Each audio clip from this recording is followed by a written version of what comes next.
আন্তর্জাতিক মাতৃভাষা দিবস 2025 উপলক্ষে যেহেতু আলোচনা সভার মাননীয় প্রধান অতিথি ডক্টর মোহাম্মদ খালিকুজ্জামান সুযোগ্য মহাপরিচালক বাংলাদেশ ধান গবেষণা ইনস্টিটিউটকে বিনীত অনুরোধ জানাচ্ছি মূল্যবান বক্তব্য প্রদানের জন্য।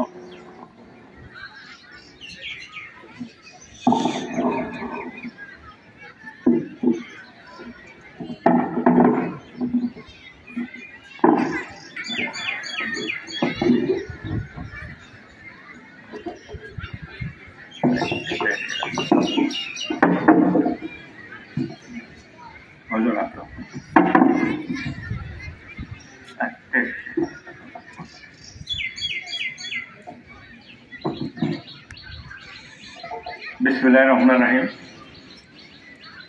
বাংলাদেশ ধান গবেষণা ইনস্টিটিউট কর্তৃক আজকের এই আন্তর্জাতিক মাতৃভাষা 21 ফেব্রুয়ারি আন্তর্জাতিক মাতৃভাষা দিবস উপলক্ষে আয়োজিত আজকের এই আলোচনা সভার সম্মানিত সভাপতি ডক্টর মোহাম্মদ এখলাস, উপস্থিত আছেন উদযাপন কমিটির আহ্বায়ক ডক্টর মোহাম্মদ আনোয়ারুল হক, উপস্থিত আরও আছেন আমাদের পরিচালক গবেষণা ডক্টর মোহাম্মদ রফিকুল ইসলাম, উপস্থিত অন্যান্য সদস্য সচিব সহ অন্যান্য কমিটির নেতৃবৃন্দ, বিজ্ঞানী কর্মকর্তা কর্মচারী, শ্রমিক সহ সকল স্তরের কর্মকর্তা কর্মচারীবৃন্দ, বিভিন্ন ক্রিয়াশীল সংগঠনের নেতৃবৃন্দ সহ স্কুলের শিক্ষক শিক্ষার্থী এবং দুই বিদ্যালয়ের শিক্ষক শিক্ষার্থী সহ আর কোমলমতি ছাত্রছাত্রী এবং সমস্ত সুধীবৃন্দনী, আসসালামু আলাইকুম। আমরা সকাল থেকেই এই আলোচনা শুনছি। আমরা 21-এর যে তাৎপর্য সেটা আমরা অনেকটাই অনুধাবন করতে পেরেছি।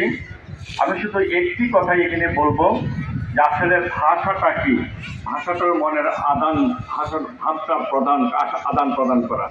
আমরা কি বলতে চাচ্ছি, আমরা কি চাচ্ছি, আমরা কি করব, সেটাই আমরা ভাষার মধ্যে প্রকাশ করে থাকি।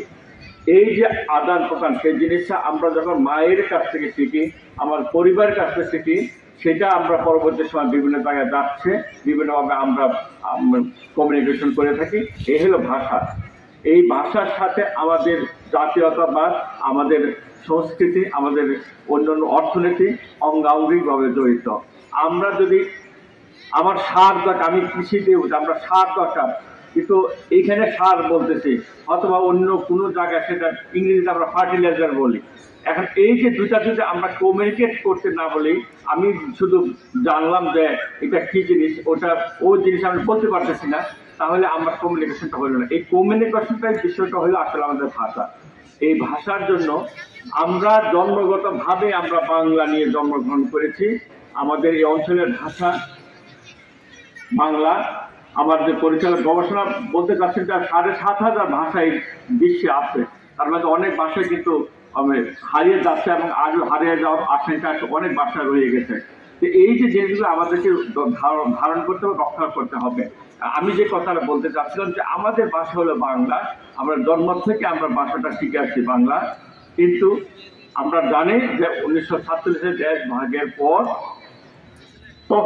ঠিক তখনই আমাদের উপরে চাপিয়ে দেওয়া হচ্ছে যে আমরা কি বাংলা না করে আমাদের উর্দুকে এবং ইংরেজিকে রাষ্ট্রভাষা করা হবে। এবং ঠিক সেই অবস্থাতেই গণপরিষদ 1948-এর গণপরিষদ প্রথম অধিবেশনে বাংলাকে বাদ দিয়ে উর্দু এবং ইংরেজিকে আমাদের রাষ্ট্রভাষা হিসেবে আমাদের দেওয়া হচ্ছে। জানি পূর্ব বাংলার মানুষ উর্দু আসলে জানে না, এবং বাংলা এবং হয়তো ইংরেজি কিছু কিছু মানুষের কিন্তু মূল ভাষা হলো তাদের বাংলা।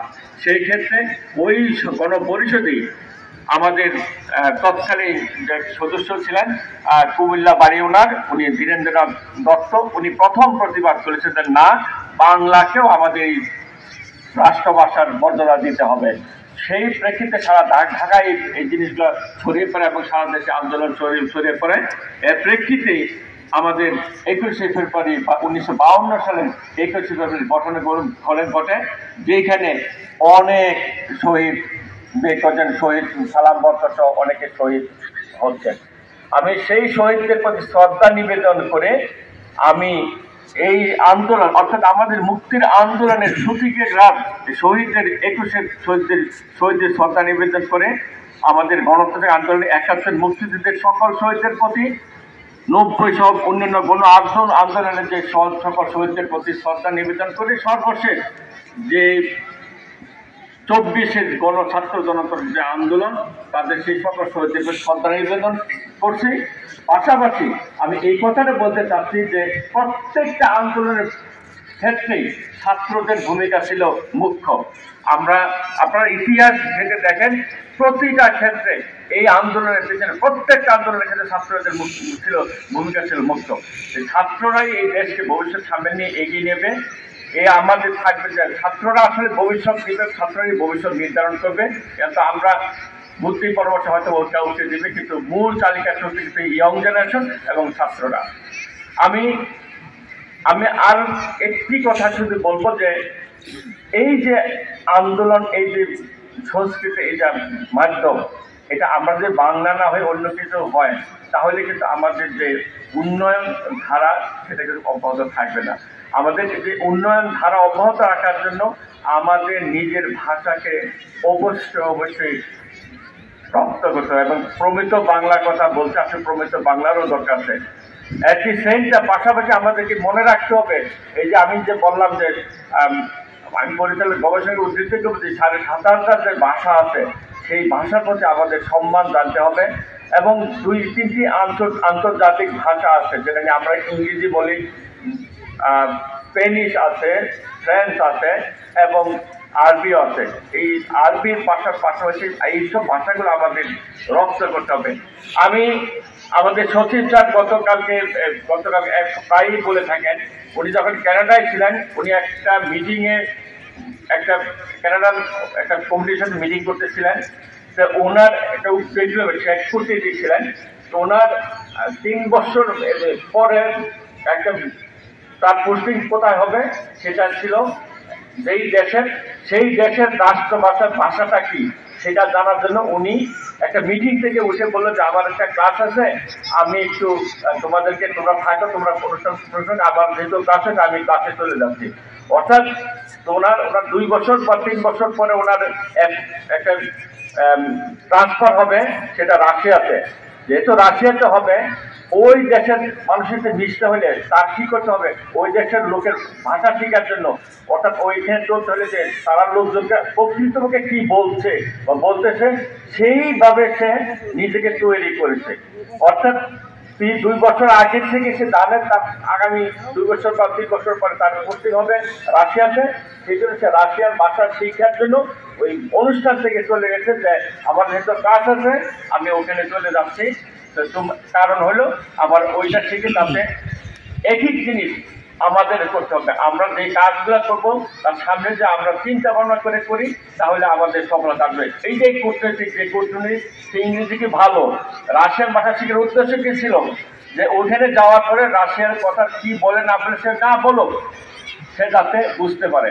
এবং একই ধরনের আমার অনেক আমি এক্স্যাক্টলি দেশের রাষ্ট্রপ্রধান ভুলে যাচ্ছি, আমি সে এত ভালো ইংরেজি, সম্ভবত সিরিয়ার বা কোন রাষ্ট্রপ্রধান, সে দোভাষী নিয়ে কথা বলছেন, অথচ উনি এত ভালো ইংরেজি জানেন, দোভাষী যে শব্দটা ইংরেজি শব্দটা ব্যবহার করছেন সেই উনি তাকে কারেকশন করছে এই শব্দটা এইটা না বলে তুমি ওইটা বলো। মানে সব দোভাষী যখন ট্রান্সলেট করতেছে ট্রান্সলেশনটা সঠিকভাবে হচ্ছে না, ওই ভদ্রলোক বলে দিচ্ছে না, শব্দটাকে ট্রান্সলেট করে দিচ্ছে যে ওইটা বলো, তার কথাটা বাংলা তার আরবিতে বলছে সেই ট্রান্সলেট করে দেওয়া হচ্ছে, ট্রান্সলেটটা ঠিক মতো হয় নাই, উনি কারেকশন করে দিচ্ছে যে এইভাবে ইনস্টল করতে। তার অর্থ হলো আমাদের এই যে জিনিসগুলো আমাদের রপ্ত করতে হবে, আমাদের সামনের জায়গায় আগাইতে হবে।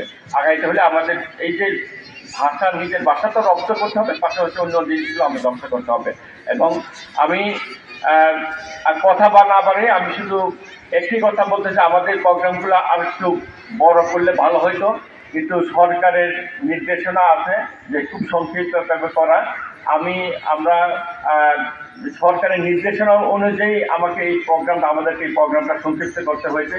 আমরা যদি সবাইকে আরও জাঁকজমকভাবে করতে পারতাম, আরও সাংস্কৃতিক অনুষ্ঠান পূর্বেতে আমরা এই সপ্তাহে রাখতে পারতাম, তাহলে আরো ভালো হইতো। কিন্তু যেহেতু সরকারের একটা নির্দেশনা আছে, আপনারা জানেন যে বর্তমান প্রেক্ষাপট, রাষ্ট্রের প্রেক্ষাপট, অর্থনীতির প্রেক্ষাপট, এই সব কিছু বিবেচনা করেই আমাদেরকে এই প্রোগ্রামটা সংক্ষিপ্ত করতে হয়েছে।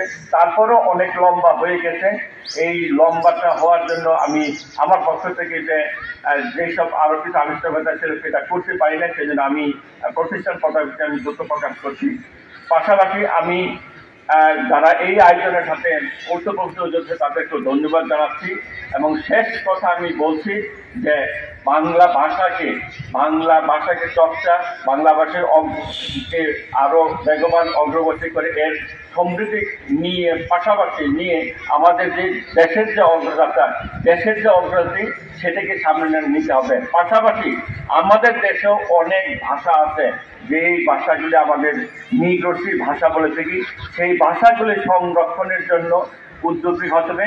ওদের দেশের ওই ভাষাগুলো আসলে আমাদের লিখিত কোনো ফর্ম নাই, সেই ভাষারও যেহেতু আন্তর্জাতিক ভাষা আমাদের স্বীকৃতি প্রাপ্ত হচ্ছে, সেই ভাষারও যাতে সমৃদ্ধি কামনা করে সাথে সংরক্ষণ করা যায় সেই আহ্বান